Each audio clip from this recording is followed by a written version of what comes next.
mga local officials na naririto sa ating harapan at sa inyong lahat sa pagbibigay daan ngayong hapon at pagtanggap sa akin dito sa inyong lugar. Tama po yung sinabi ni Placido kanina, ako ho ay nagtungo kay Governor Joy na hindi naman kaibigan at nakasalamuhan ng araw bilang magbigay po guys ang ama ng ating probinsya at magpasintabi dahil tayo ay formal at opisyal na aplikante ninyo bilang senador. At ako nga ho, ay naglingkod na rin dati sa pamahalaan na meron tayong mga kasamang mga SK dito. Alam mo ninyo, maiksing kasaysayan lamang sa public service. Ako ho ay minsan ang naging barangay captain. Ako ho ang pinakabatang naging barangay captain ng Quezon City. At the age of 19, I was already serving my community as barangay captain. Third year college ako doon. So 8 years ako naging kapitan, 19 hanggang 27, nakadalawang termino ako. Nung pangatlo, I have to let go sapagkat doon naman na tiyempo na kinakailangan ko ng mag-review para sa aking bar examination.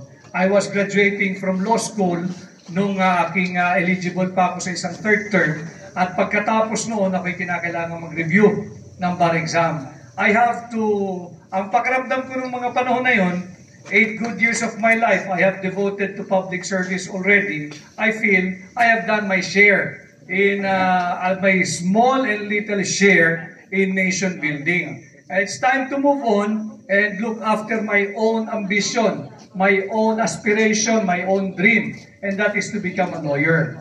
Bata pala ako, set ng mind ko I will become a lawyer.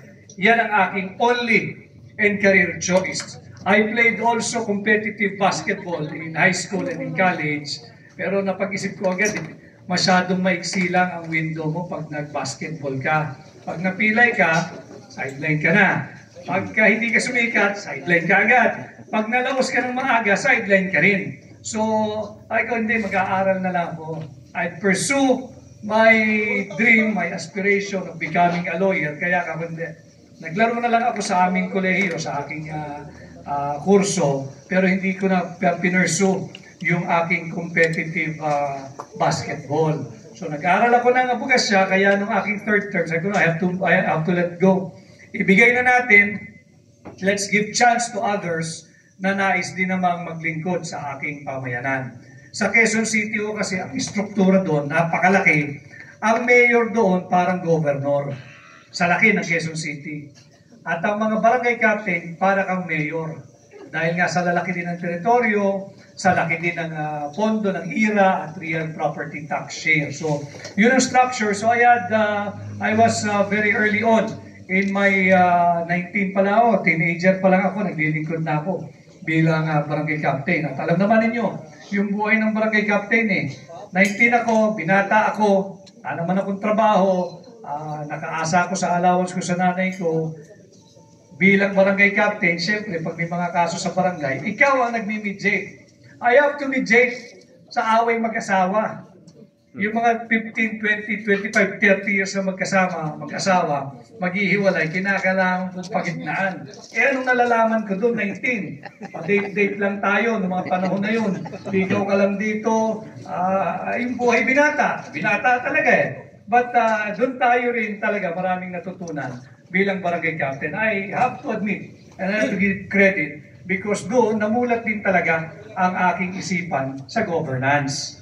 Dahil katangi-tangi ang barangay. Alam ito ng ating mga SK dito. Ang barangay captain, ikaw ang chief executive ng iyong lugar. Ikaw ang tagapangasiwa at tagapagpatupad ng lahat ng umiiral na batas at local ordinances, even isang ang barangay ordinances. Ikaw din ang punong hukom o punong mahistrado dahil ikaw din ang namumuno doon sa tinatawag nating barangay katarungan pambarangay, yung katarungan pambarangay law. Ikaw din ang pinuno ng mediation and conciliation.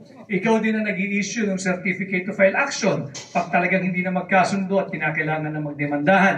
At ikaw din ang parang lumalabas sa Senate President or Speaker of the House dahil ikaw din ang nagpe-preside sa Barangay Council. So lahat ng papel nung sangay ng gobyerno, yung executive, judicial, at legislative, na experience ko. At higit dyan, ikaw din ang chief of police. Dahil di ba ikaw ang sumbungan, pwede kang mag-aresto eh. May police power ka eh. Ikaw din ang chief of police. Kaya malaki sa aking karanasan ay attributed to my experience as a barangay captain. At fast forward to today, ako ho ay formal at opisyal na aplikante ninyo pagkasenador bilang tunay at maisog na oposisyon sa Senado. Pinapangunahan ko yung tinatawag nating war on corruption o giyera laban sa korupsyon. Alam ko na napakaraming halalan na ang issue lagi ay korupsyon. Subalit, imbis na maibsan, imbis na mabawasan, nagiging patindi ng patindi, palala ng palala, at higit na talamak ang korupsyon lalo na ngayon sa ilalim ng Marcos administration. At bilang pagpapatunay, nandyan po na nagpasa sila noong taon na nating budget, yung 2025 unconstitutional budget. Yung ating budget ngayon, dinala namin sa Korte Suprema. Nag-file tayo ng demanda to declare the 2025 budget as unconstitutional. Bakit? Nagpasa po ang Senado at Kongreso ng budget. Subalit aming na-discover sa pagpapasa ng ating budget, mayroong tinatawag na Bicameral Conference Committee Final Ratified, Approved, Signed, and Filed Report. Lumabas po yun, nakuha namin. Merong 28 items na blanco. Blanco! Walang laman, walang halaga. Consisting of around 13 pages. Ito ay isang malaking pambubudol. Sapagkat ang budget natin for 2025 ay 6.325 trillion. Trillion! Hindi billion, hindi na tayo nag-uusap ng billion ngayon sa ilalim ng Marcos administration. 6.325 trillion pesos budget. Paano mo na ipasa yung 6.325 trillion budget? Eh meron kang 28 items doon na blanco. Nung aming tinotal, umaabot ito higit kumulang 241 billion pesos. Para o pasimplihin natin, halos lahat naman tayo, baka lahat tayo rito, ay nakaranas ng pagsusulit. Maaaring sa eskwela, maaaring sa pagkuha ng driver's license, maaaring sa pagkuha ng professional license, at kung saan man. One way or the other, lahat tayo ay nakaranas at dumaan sa pagsusulit. Sa examen, sa eksaminasyon, sa quiz. At alam naman natin sa eskwela, pagka binigyan ka ng pagsusulit, may 10 tanong, at iniwan mong blanco yon, 0 ang grado mo. Hindi ka pwedeng makakuha ng 10 out of 10. Dayaan yun. Bakit? Wala kang sinagot eh. Blanco. Ayaw ng guro na magsasubmit ka ng blanco. Ibig sabihin, wala kang alam o ayaw mong sagutin o tamad ka o di kaya talagang mahina ka. So pagka mayroong pagsusulit na may 10 tanong at yung 10 tanong na yun, iniwan mong blanco, bagsak ka. Nakakatiyak ako ron. 0 ka. 0 out of 10. Hindi pwedeng 10 out of 10. Ganon din. Pagka kayo ay bumili na sasakyan o makinarya na kinakailangan ng papeles o dili kaya property, kapirasong lupa, bahay at lupa o kondominium, hindi o ba bibigyan kayo ng titulo? Hindi ka pwedeng mag-ari ng lupa nang walang titulo. At lahat ng bibili ng lupa, hindi naman kayo papayag kung bibigyan kayo titulo na blanco. Original yung papel, pirmado, original, hindi ito peking titulo pero blanco. Papayag ba kayo? Pag tinanong ka, nasan yung technical description? Paano mo muhunan itong property ito kung walang technical description? Papayag ba kayo sasabihin, to follow na lang? Anyway, legal naman yan eh. To follow na lang yung technical description. Okay yan, okay yan. Hindi tayo papayag. Ganon ang ginawa nila sa ating taunang budget. At hindi tayo dapat pumayag sapagkat ito ang usapin na dapat lahat tayo ay may paninindigan. Whether you are for or against it, you must have your own stand. You must have your own opinion. Why? Pera niyo po yun eh. Pera niyo yun, hindi yun pera ng mambabatas. Huwag kayong maniwala sa mga yan. Hindi nila pera yan. Pera yan ng bawat Pilipino. Kaya aking war on corruption, pinangungunahan ito dahil ako'y naniniwala. Ang ugat at katapusan, ang simulat katapusan, at pinag-uugatan ng kahirapan ng ating bansa, ng maraming Pilipino, ay ang ating taunang budget. Bakit? Diyan nagmumula yung korupsyon eh. Diyan nakatago yung kanilang pork barrel eh. Nandyan yung mga hatian. At ang pagpapatunay, hindi ko alam kung may nakatanggap mabuti, yung tinatawag nilang AKAP or AYIX. Yung AKAP at AYIX, hindi totoong ayuda yan. Iyan ay malinaw na legalized vote buying. Binibili nila kapalit ng kakarampot na pera ang inyong dangal, ang inyong pagkatao, ang inyong dignidad, ang inyong self-respect, ang inyong boto, at higit sa lahat, ang kinabukasan ng inyong pamilya at ng bawat Pilipino. Huwag tayong pumayag. Ngayon, kung may magpapapila, sasabihin magbibigay ng AKAP at ayuda, kunin natin. Kunin natin, kunin ninyo. Ako na magsasabi sa inyo, kunin ninyo. Parang awa nyo na kunin ninyo. Pera nyo yun eh. Pera nyo yun. Pero hindi kapalit dyan yung pagkatao ninyo. Hindi yun pera nung nagbibigay ng mambabatas. Hindi niya pera yun. And you have to trust me. Kung magkano man ang binibigay ng mambabatas na yan, wala yan sa binubulsa nila. Kaya nga ang tawag pala dyan sa AKAP is, ang kakapal ng aming pitaka. Pitaka nila kumakapal, ang binibigay sa inyo kakarampot. Huwag tayong pumayag. Sapagkat hindi ito yung direksyon na aming napag-usapan nung ako'y tumutulong sa aking natulungang mahigit na ngayon naglilingkod sa Malacanang noong 2021-2022. Kami nangarap na maglilingkod ng tapat sa sambayan ng Pilipino. Hindi ito. Hindi yung ganitong uri ng pagsasalaula sa ating proseso, yung pagyurak sa ating saligang batas at pagmababoy sa ating mga Pilipino. Araw-araw tayong binubudol. Last year, doon sa SONA, sinabi na sa kanyang 2 taong panunungkulan bilang Pangulo, 500 billion pesos na ang ginagasta at nagagamit para sa flood control program. 5,500 yung flood control programs. Umulan 2 days after. Lubog ang napakalaking bahagi ng Metro Manila. Lubog ang napakaraming bahagi ng Luzon. Nasaan yung 500 billion pesos na yan na ipinagyayabang? Nasaan yung 5,500 flood control funds? Binubulsa, ninanakaw nila, binubuldo nila ang Pilipino. At hindi lang yan. Bago matapos ang taon, kung matatanda ninyo, lumubog ang Bicol.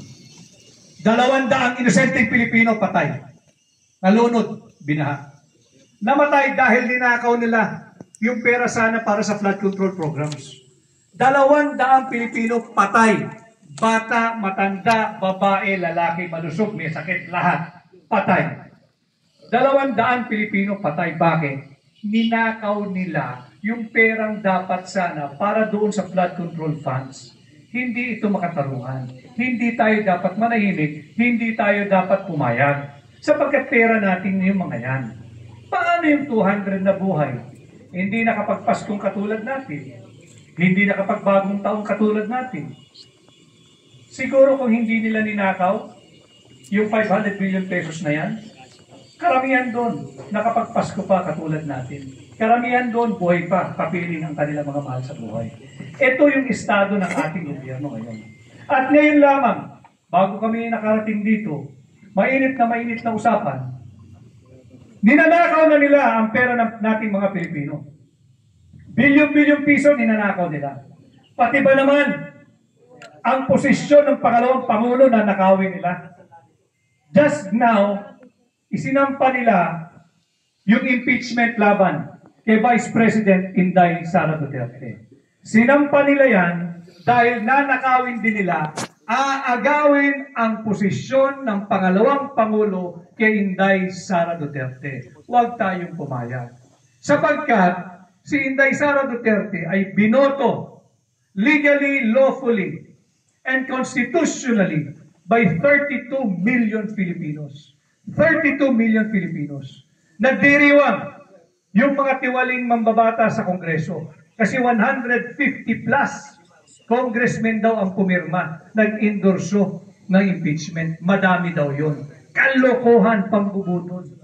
Paano naging mas marami yung 150 mambabata sa 32 million Filipinos?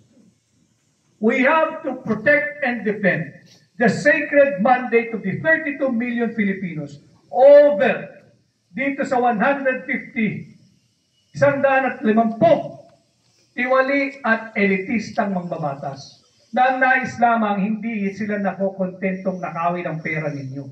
Pati ang posisyon ng pangalawang Pangulo, nais nilang nakawin gamit ang behikulo na tinatago nila sa impeachment. Impeachment, hindi po yan ang problema. Ang problema ay ang laganap at higit na talamak na korupsyon, hindi ang impeachment. Ang problema, binigyan nila ng zero budget ang PhilHealth. PhilHealth, lahat tayo dapat nakikinabang yan. Pag merong nagkasakit, may na-hospital, may na-confine, kung sana pinalawig ang serbisyo ng PhilHealth, baka wala na tayong out-of-pocket expense. Wala na tayong babayaran, hindi 40, hindi 45%. Sa kasalukuyan, 35 to 40 to 45, depende sa case rate kung tawagin. Sinasabi niyang Bongbong Marcos administration, marami raw kasing pera ang PhilHealth, kaya binigyan ng zero budget. Mali. Kung marami talagang pera PhilHealth, dapat binigyan mo na ng 100% discount ang lahat ng Pilipinong gagamit ng PhilHealth pag sila'y nagkasakit. Kung sobrang daming pera niyan, bakit hindi mo gawing 100% ang coverage ng PhilHealth? Bakit 35 pa rin? Bakit 40 pa rin? Yung kasama natin mga senior citizen, kung talagang maraming pera ang PhilHealth, bakit hindi natin isama sa coverage ng PhilHealth yung baston, yung saklay, yung wheelchair, yung ginagamit sa hagdan na automatic para makaakyat baba yung mga persons with disability? Bakit hindi natin palawigin yung serbisyo ng PhilHealth? Ito'y pawang kasinungalingan. Kaya nila linagyan ng zero budget ang PhilHealth. Uunahin nila yung tinatawag nating program appropriation. Huwag kayong malula, mga kababayan. Huwag kayong malula doon sa mga termino. Yung program appropriation, yan ay mas tanyag at kilala sa tinatawag nating pork barrel. Yung korupsyon ng mga kongresista at mambabatas. Senador, huwag tayong pumayag. Sinangkalan nila ang ating kaligtasan at kalusugan, binigyan nila ng zero budget ang PhilHealth, samantalang hitik, liglig, siksik, umaapaw ang kanilang pork barrel. Yung kanilang arnab, yung kanilang ayis, yung kanilang tupad, kung ano-ano pa. Bakit yung mga istambay sa kanto, binibigyan nila ng prioridad? Bakit yung mga nagbabalat ng buto, walang ayuda? Bakit? Sapagkat hindi naman talaga nila layunin magbigay ng ayuda na totoong ayudang tulong. Ang kanila, binibili nila ang inyong dangal, binibili nila ang inyong pagkatao, binibili niya ang inyong boto. Huwag tayong pumayag. Pag may nagbigay, kunin ninyo. Ulitin ko, kunin ninyo. Walang nakakahiya, pera niyan. Ang nakakahiya, pag isasangla mo, o mas malala, kung ibebenta mo at ipagpapalit mo ang dignidad, boto mo, kinabukasan ng pamilya mo, kinabukasan ng mga anak mo. And dito rin, pagdating sa sektor ng edukasyon, binawasan nila ng 31 billion pesos. Hindi nila layunin na higit pang pagbutihin ang sistema natin ng edukasyon. Wala silang pakay na ganun. Tila ang gusto nila, habang buhay ng lilimos, ginagawang timawa ang mga Pilipino. Ayaw rin nila magkalaman ng utak bukod sa tiyan. Gusto nila mapanatiling maraming mangmang. Nang sa ganoon, sunod-sunuran na lang ang maraming Pilipino sa kanilang kapritsyo. Huwag tayong pumayag. Ang usapin ay ang illegal, unconstitutional, immoral, at invalid na 2025 budget. Itong impeachment na ginawa nila kay Vice President Inday Sara Duterte is just a distraction para malihis yung usapin dito sa maanumalyang budget na nahuli sila. Ito yung malaking usapin pagdating ho sa Maynila. At ito ang lahat ng pinag-uusapan, pati ng iba't ibang business group at business sector. Sawang-sawa na ang mga grupo at iba't ibang grupo sa pagnanakaw ng Marcos administration. Ito ang mga malalaking usapin na dapat nalalaman nyo rin, sapagkat pera niya yan. Dapat lahat tayo ay mayroong stand, mayroong opinion, mayroong paninindigan, mayroong sinasabi sa usapin ito. I'm not encouraging all of you to share the same sentiments that I have. Malayang bansa tayo. Importante lang, malaman ninyo. At pag nalaman na ninyo, magnilay-nilay kayo, mag-isip kayo, tama pa ba ang ginagawang pambubudol ng Marcos administration sa mga Pilipino? And you have to have your own opinion. You have to have, I encourage you have to have your own stand. Why? Pera nyo yan eh. Kinabukasan natin bawat Pilipino ang nakataya rito. At habang tayo ay binibigyan daan ninyo ako makapagsalita ngayong hapon, habang tayo gumagawa ng ganitong pagpupulong, alam mo ninyo, ang utang ng Pilipinas kasalukuyan ay umaabot na sa 17 trillion pesos. 17 trillion pesos. At huwag nyo isipin, malayo sa akin yan, hindi ko naman utang yan, hindi totoo yun. Lahat tayo ay magbabayad dyan, kasali tayo dyan.